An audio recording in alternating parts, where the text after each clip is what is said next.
अच्छा जी, केस है कि बंदी आई है क्लिनिक में, उसको फीवर है, कफ है, डिजनी है, ब्लड प्रेशर उसका 80/60 है, फीवर है, और पल्स जो है उसकी 120 है, और रेस्पिरेट 30 है।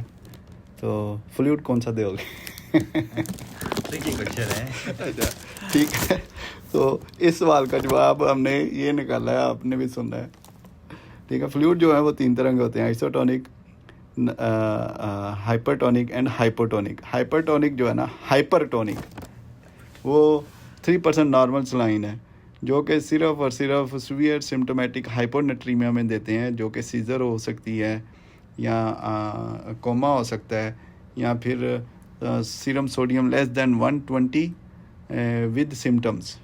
ठीक है, अगर सिम्टम नहीं है तो फिर नहीं देना, अगर सिम्टम है फिर देना है।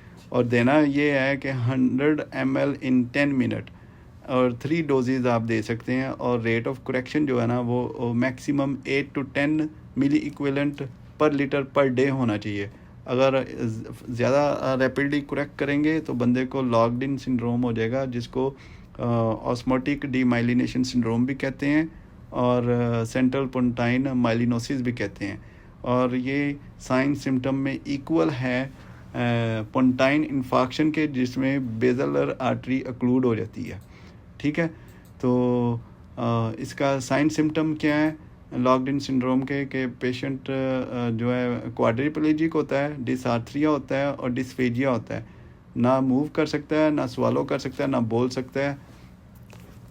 तो सिर्फ और सिर्फ जो इसका इंटैक्ट रह जाती है वो awareness and cognitive skills intact रह जाती हैं, और ब्लिंकिंग इंटैक्ट रह जाती है, और vertical movement of the I intact रह जाती है।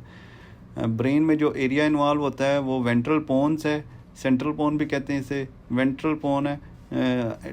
MRI में T2 इन्हांसमेंट होती है, और जो डॉर्सल पोन है वो इंटैक्ट, वेंट्रल पोन से जो ट्रैक निकलते हैं ना वो cortico spinal and cortico bulbar निकलते हैं। कॉर्टिको स्पाइनल जो है ना वो उसकी इनहिबिशन की वजह से क्वाड्रिप्लीजिया होता है, और जो कॉर्टिको बल्बर है उसकी इनहिबिशन की वजह से डिसआर्थरिया एंड डिस्फेजिया होता है।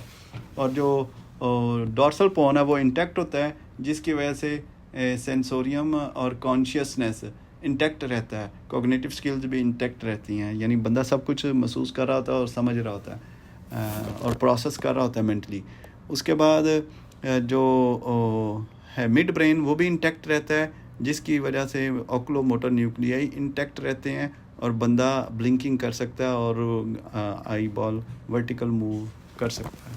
ठीक है, अब लॉक्ड इन सिंड्रोम जो है ये वेजिटेटिव स्टेट और कोमा से कैसे डिफरेंट है। कोमा में ना अवेयरनेस होती, ना कम्युनिकेशन होती, कुछ भी नहीं होता, सिर्फ फंक्शन वाइटल फंक्शन चल रहे होते हैं। और जो वेजिटेटिव स्टेट है उसमें कम्युनिकेशन कोई नहीं होती, अवेयरनेस होती है,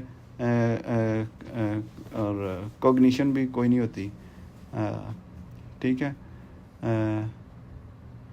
और फिर जो डॉर्सल पोन आपको बता दिया है, मिड ब्रेन भी बता दी हैं। तो ये तो हो गया हाइपरटोनिक सोल्यूशन। अब आप आ जाएं आइसोटोनिक सोल्यूशन के ऊपर। आइसोटोनिक सोल्यूशन 3 तरह के होते हैं, नॉर्मल सलाइन हो गया, रिंगर लैक्टेट हो गया, और अल्ब्यूमिन हो गया। अल्ब्यूमिन में 2 कंसनट्रेशन होती हैं, 5% एंड 25%। अच्छा, इन तीनों में सबसे आसान जो है वो अल्ब्यूमिन है। अल्ब्यूमिन सिर्फ और सिर्फ उस वक्त देते हैं जब अल्ब्यूमिन लॉस हो रहा हो। ठीक है, इसको कहते हैं वॉल्यूम रिप्लेसमेंट, और ये देते हैं स्पॉन्टेनियस बैक्टीरियल पेरिटोनाइटिस में, साइटिस के मरीज़ में, या फिर हेपेटोरेनल सिंड्रोम की में, या फिर ऑनगोइंग अल्ब्यूमिन लॉस जैसे ग्लोमेरुलोनेफ्राइटिस में होता है। और इसकी डोज डे 1 पे 1.5 ग्राम पर किलोग्राम होती है, और डे 2 पे हॉलीडे होती है, और डे 3 के ऊपर 1 ग्राम पर किलोग्राम डोज देते हैं। इसे ज़्यादा डोज देंगे तो पेशेंट वॉल्यूम ओवरलोड और पल्मोनरी एडिमा में चला जाएगा। ठीक, स्पॉन्टेनियस बैक्टीरियल पेरिटोनाइटिस की पहचान ये है कि patient abdominal pain and fever के साथ आएगा। साइटिस वाला patient abdominal pain and fever के साथ आएगा, और उसके टैप करेंगे तो पॉलीमार्फोन्यूक्लियर सेल मोर देन 250 होंगे। इसको देनी है एंटीबायोटिक सिफोटेक्साइम देनी है, और साथ आपने इसको अल्ब्यूमिन देनी है, तो इसके मोर्टेलिटी बेनिफिट होगा, सर्वाइवल रेट ज़्यादा होगा। ठीक है। हेपेटोरेनल सिंड्रोम में और शॉक में ये फ़र्क है कि शॉक में ब्लड प्रेशर कम होता है, उसमें नॉर्मल सलाइन या रिंगल लैक्टेट देते हैं, लेकिन हेपेटोरेनल सिंड्रोम में ब्लड प्रेशर नॉर्मल होता है, क्रेटिनिन ज़्यादा होती है और EGFR लो होती है, तो इसमें अल्ब्यूमिन देनी है। यानी ब्लड प्रेशर नॉर्मल है तो अल्ब्यूमिन देनी, ब्लड प्रेशर लो है AKI इंजरी की वजह से क्रेटिनिन ज़्यादा हो सकती है और EGFR कम हो सकती है, लेकिन ब्लड प्रेशर कम होने की वजह से इसमें आप नॉर्मल सलाइन या फिर रिंगल लैक्टेट देंगे। ठीक है। फिर आप अल्ब्यूमिन का तो ये सीधा साधा हो गया। अब 3% देनी है, 25% देनी है, उसकी डोज के ऊपर डिपेंड करता है। ठीक। उसके बाद आप आ जाएं रिंगल लैक्टेट और normal saline. Normal saline hypotensive shock में देना है, हाइपोनेट्रीमिया में और हाइपोक्लोरीमिया में देना है, और रिंगल लैक्टेट माइल्ड एसिडोसिस में देना है जिसमें बफर सिस्टम चाहिए। नॉर्मली रिंगल लैक्टेट में सोडियम होता है 130, क्लोराइड होता है 109, कैल्शियम होता है 3 एंड पोटेशियम होता है 4 और लैक्टेट होता है 28 मिली इक्विवेलेंट पर लीटर। ठीक है। लैक्टेट जो है वो लिवर में मेटाबोलाइज होकर बाइकार्ब बनता है, जिसकी वजह से ये एसिडोसिस में बफर के तौर पे काम करता है और pH को ज़्यादा नहीं जाने देता। इसकी 3 ही इंडिकेशन है, सर्जरी, बर्न और एक और है वो भूल गई है, सर्जरी, बर्न, हाँ तीसरी पता नहीं कौन सी, अब याद आ जाएगी तो बता देंगे। अच्छा, इसकी 2 ही कंट्राइंडिकेशंस हैं, या तो पेशेंट सीवियर हाइपरकलीमिया है या फिर सीवियर लिवर डिजीज़ है। ठीक है। उसके बाद नॉर्मल सलाइन आपने इस नॉर्मल सलाइन एंड रिंगल लैक्टेट के यूज़ को कहते हैं वॉल्यूम रिससिटेशन, ये हाइपोटेंसिव पेशेंट में देते हैं, शॉक के मरीज़ में, और अल्ब्यूमिन के यूज़ को कहते हैं वॉल्यूम रिप्लेसमेंट, ये शॉक नहीं होता उसमें देते हैं। अच्छा, हेपेटोरेनल सिंड्रोम में नॉर्मल ब्लड प्रेशर होने के बावजूद क्रेटिनिन इसलिए ज़्यादा हो रही होती है कि सिस्टेमिक रीडिस्ट्रीब्यूशन होती है, स्प्लेंचेनिक वेजल में ब्लड पूल हो जाता है, जिसकी वजह से रीनल वेजो कंस्ट्रिक्शन होती है और ब्लड किडनीज को नहीं जा रहा होता, जिसकी वजह से क्रेटिनिन बढ़ती है और EGFR कम हो जाती है। तो अल्ब्यूमिन देंगे तो वो 3rd प्लेस में फ्लूइड नहीं जाएगा, तो वॉल्यूम, इंट्रावास्कुलर वॉल्यूम ज़्यादा होगा, तो रीनल वेजो कंस्ट्रिक्शन नहीं होगी, तो क्रेटिनिन इम्प्रूव हो जाएगी। लेट्स सपोज क्वेश्चन में अगर वो कहते हैं ना कि असाइटीज़ है और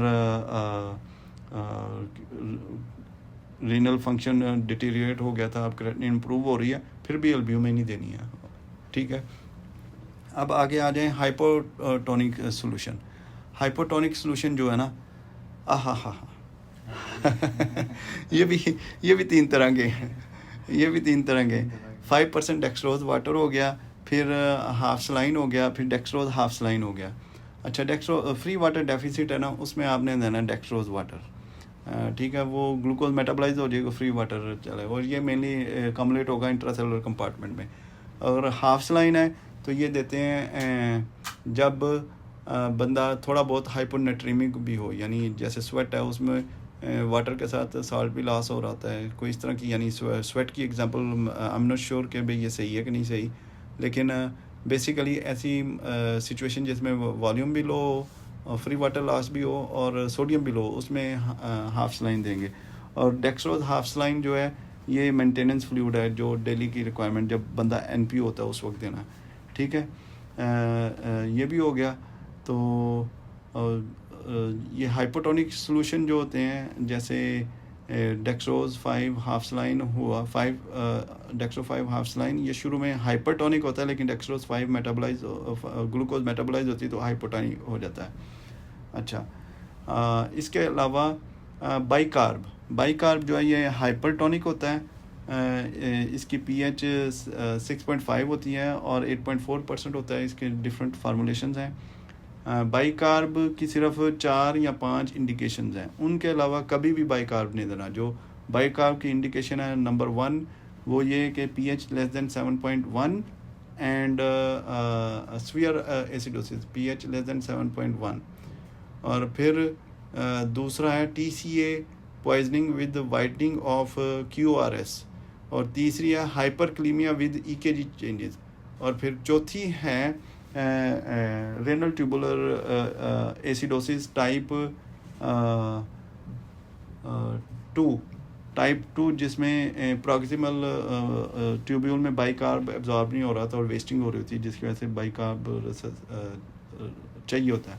इसके अलावा सीवियर एसिडोसिस जैसे सैलिसाइलेट हो गया, इसमें देते हैं। डीके और लैक्टिक एसिडोसिस में कभी भी बाइकार्बोनेट नहीं देते अनटिल अनलेस पीएच जो है लेस देन 6.9 हो जाए, क्योंकि अगर डीके और लैक्टिक एसिडोसिस में बाइकार्ब देंगे तो पैराडॉक्सिकल इंट्रासेलुलर एसिडोसिस होगी। अब वो कैसे होगी? बाइकार्ब आपने दिया है, प्लाज्मा में पहुंचा है, वहाँ पे बाइकार्ब जो है वो कार्बन डाइऑक्साइड और हाइड्रोजन बनेगा, और हाइड्रोजन जो है वो सेल के अंदर जाएगी। बाइकार्ब जो है वो कार्बन डाइऑक्साइड एंड हाइड्रोजन में ब्रेक होगा, कार्बन डाइऑक्साइड अंदर मूव कर जाएगी, तो अंदर जाके हाइड्रोजन से मिलेगी बाइकार्ब एंड हाइड्रोजन, वाटर से मिलेगी तो बाइकार्ब एंड हाइड्रोजन बनेगा। बाइकार्ब जो है वो बाहर निकल जाएगा, क्लोराइड एक्सचेंजर के ज़रिए क्लोराइड अंदर आ जाएगा, बाइकार्ब बाहर चला जाएगा और हाइड्रोजन अंदर ट्रैप हो जाएगा, जिसकी वजह से इंट्रासेलुलर एसिडोसिस होगी, प्रोटीन वगैरह डीनेचर होनी शुरू होगी, सेल फंक्शन डैमेज हो जाएगा। अच्छा, अब जो हाइड्रोजन अंदर है उसको बाहर निकालने के लिए सोडियम हाइड्रोजन पंप एक्टिवेट होगा, सोडियम अंदर आएगा, हाइड्रोजन बाहर जाएगा, तो ऑस्मोसिस की वजह से सेल डैमेज होगा। इसके अलावा इस सारे चक्कर में सोडियम पोटाशियम 2 क्लोराइड ट्रांसपोर्टर भी एक्टिव हो जाता है।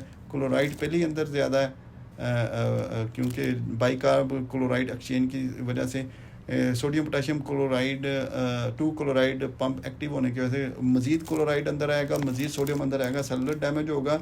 और हाई सोडियम होने की वजह से ब्रेन में, हाई क्लोराइड इंट्रासेलुलर होने की वजह से ब्रेन में गाबा जो है वो इनहिबिटरी की बजाय एक्साइटेटरी हो जाएगा और पेशेंट जो है वो सीजर में चला जाएगा। और फिर जब आप उसको बेंजोडाइज़पीन देंगे जो कि गाबा के थ्रू एक्ट करते हैं, बेंजोडाइज़पीन, बारबिचुरेट या फिनोबारबिटॉल, तो या तो वो अफेक्टिव नहीं होंगे या फिर वो वर्सन कर देंगे, क्योंकि नॉर्मल बंदे में, नॉर्मल सेल में जब बेंजोडाइज़पीन गाबा के बेंजोडाइज़पीन गाबा के अल्फ़ा सब यूनिट, गाबा ए के अल्फ़ा सब यूनिट पे जाके लगती है, तो ये क्लोराइड की फ्रीक्वेंसी ओपनिंग को बढ़ा देती है, जिसकी वजह से नॉर्मल बंदे में क्लोराइड बाहर से अंदर जाता है और सेल नेगेटिव हो जाता है, हाइपर पोलराइज हो जाता है, इनहिबिट हो जाता है। इसी तरह जो बारबिचुरेट है ये गाबा ए के बीटा सब यूनिट के ऊपर अटैच करती है और duration of chloride channel opening increase कर देती है, जिसकी वजह से क्लोराइड सेल के अंदर आएगा और सेल हाइपर पोलराइज हो जाएगा और इनहिबिशन होगी। इसी तरह फिनोबारबिटॉल का मैकेनिज्म है। लेकिन जब अंदर सेल के क्लोराइड ज़्यादा होगा तो बेंजोडाइज़पीन एंड बारबिचुरेट एंड फिनोबारबिटॉल जब जाके लगेंगे तो क्लोराइड अंदर से बाहर जाएगा, सेल डिपोलराइज होगा और एक्साइटेशन होगी और सीजर होगा। ठीक है, तो बेंजोडाइज़पीन, फिनोबारबिटॉल एंड बारबिचुरेट्स सीजर को कंट्रोल नहीं कर सकते, बल्कि ये वर्स या तो इनफेक्टिव होंगे या वर्स कर देंगे। तो ऐसी केस में क्या देना हमने? NMDA रिसेप्टर्स जो कि ग्लूटामेट एक्साइटेटरी पाथवे है उसको ब्लॉक करेंगे, जो कि केटामीन है या मेमेंटीन है। तो केटामीन, मेमेंटीन NMDA रिसेप्टर के ऊपर काम करेंगे, जिसकी वजह से ग्लूटामेट इनहिबिटर होगा। इंटेगोनिस्ट जो है, NMDA रिसेप्टर इंटेगोनिस्ट जो हैं, ये ग्लूटामेट के एक्साइटरी इफेक्ट को कम करेंगे, सीजर कम करेंगे।